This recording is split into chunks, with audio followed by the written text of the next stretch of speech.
Hi, I'm Sally from High Expectations Counseling, and I just want to talk a little bit today about breakups and relationships and the importance of taking a break after a relationship that's gone bad or where expectations or hopes have really been damaged. And I understand that we've all been very much conditioned to believe that, when we get married, we're going to fill each other's cup, be there for each other, through better, through worse.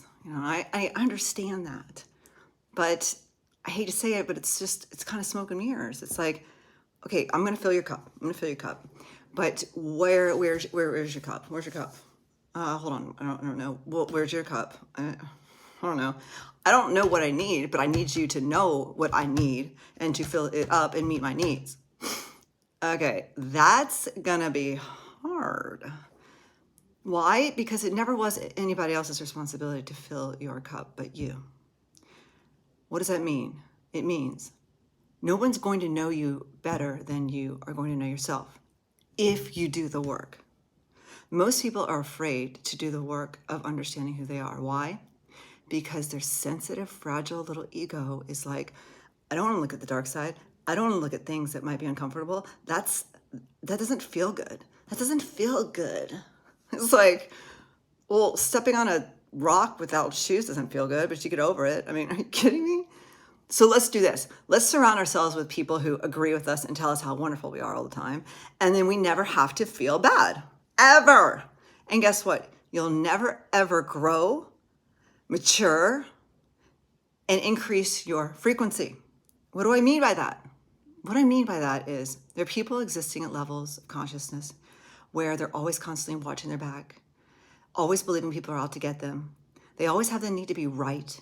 They can never see that maybe they're a triangle, the other person's a circle, and that in those individual uniqueness, that's okay, that they can study each other and go, hey, instead of being like, you're dumb because you're a circle, okay? You're dumb. It's like, no, you just don't understand what a circle is.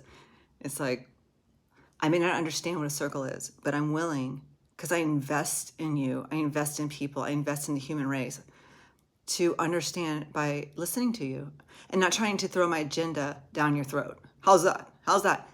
I love Bo Burnham, if you guys have seen his latest, and he's like, question, can any one person, I don't know, just not talk for any period of time, just any one person not talk for, I don't know, 1 hour? I'm just die laughing. It's like, I don't know about that. Everybody's got an opinion about everything. You know what I think you should do? You know what I think you should have said? I don't agree with that. Well, nobody asked you. So anyway, there are people living at that frequency, okay? Now, let's take a nervous mother, okay, who's like, all of the people in my family are doctors and lawyers. And my daughter, she wants to be an artist. She wants to be an artist. And I can't approve of that. I can't approve of that. It's like, well, nobody's asking you to approve of it. I don't know how you even relate to that, but why can't you? I don't really know why. Well, we all know why. Because of how you're going to look. How it's going to look to you. How selfish. How selfish. Like, I can't let my daughter follow her dreams because it may make me look bad in the eyes of my family. Wow. Oh, you might want to look at that. We'll sit with that one for a second. Try to swallow that one. Even when we say, I want my kid to be blissfully happy, that's still the I that wants my kid. How about this? My job was to be the portal or the entry into this world for my kid and to make sure that they don't fall off the cliff, okay? And if they get close to falling off, it's my job to go up to them gently and kind of have a discussion with them about what it would be like if they fell off, what choices they could have, what are the alternatives. Not like, how dare you get that close to the cliff? Haven't I told you? To scare the kid and they fall off the cliff, right? Or like, what's over the cliff? Okay.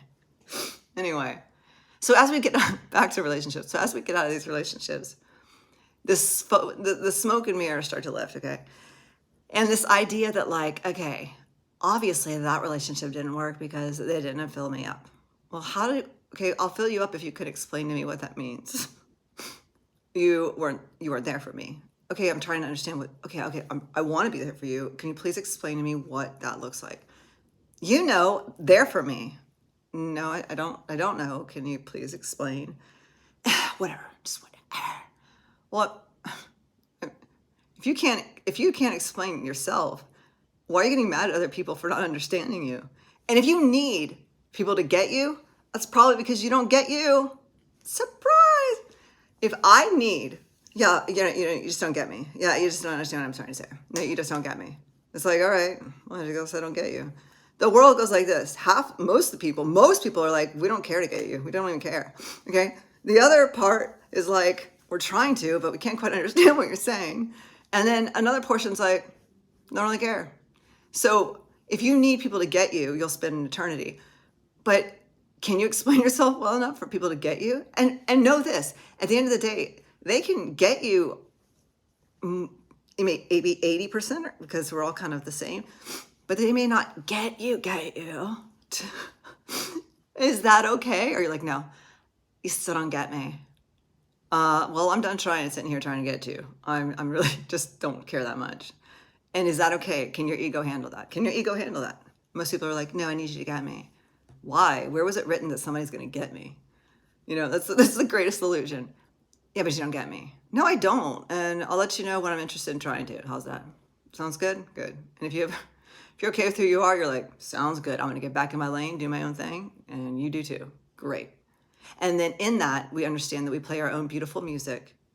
When we come together, we play a third beautiful music. But there isn't this reliance. I need you to need me to feel needed. I need you to need me to feel needed. What the heck does that mean? Gross. Excuse me. I don't feel needed. What are you going to do about it?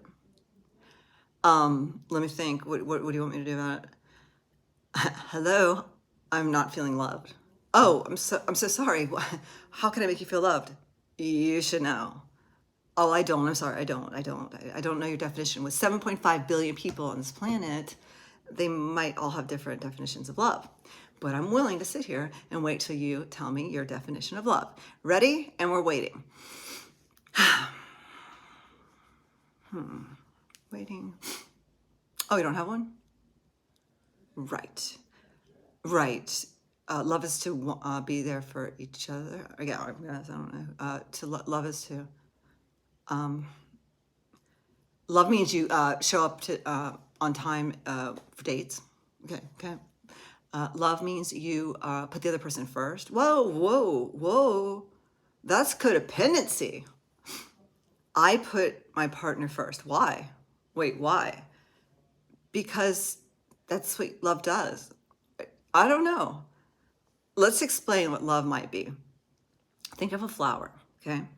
And as it blooms and blossoms into this world, comes from the universe, all of its essence just exudes out, right? Its fragrance. It doesn't turn away when like Betty Sue walks by, like, I'm not gonna let him smell my fragrance. It doesn't want, rip, tear, need, beg, have any demands, any requirements. It just is. And its isness of love, it just exudes. It doesn't have to have someone return a favor or say a certain something so that they're like, oh, I did that for you, aren't you gonna do that for me? No, love just loves. It's like when your kid comes to you and says, I hate you forever. You're like, okay. Do you want a kiss? No? Okay, fine. Oh, that's okay. I know you'll love me tomorrow. No. So couples, let's start to please, and I know I've been silly, I'm sorry. It's been a tough week, so we have to laugh at ourselves. But couples, let's start to challenge these tight condition patterns where we believe it's another person's job to do all this stuff for us. It's our job. It starts with us. And so find the self-love, the inner love, and be able to laugh at yourself, be able to have fun, and question yourself. So when you're like, hello, I don't trust you. It's like, I didn't know it was required. Trust me. I don't trust when you leave here that you're doing what you say you're going to do. The person's going to eventually be like, well, all right, what do you want me to do about that? I'm going to track you in your car. Oh, that's real respectful.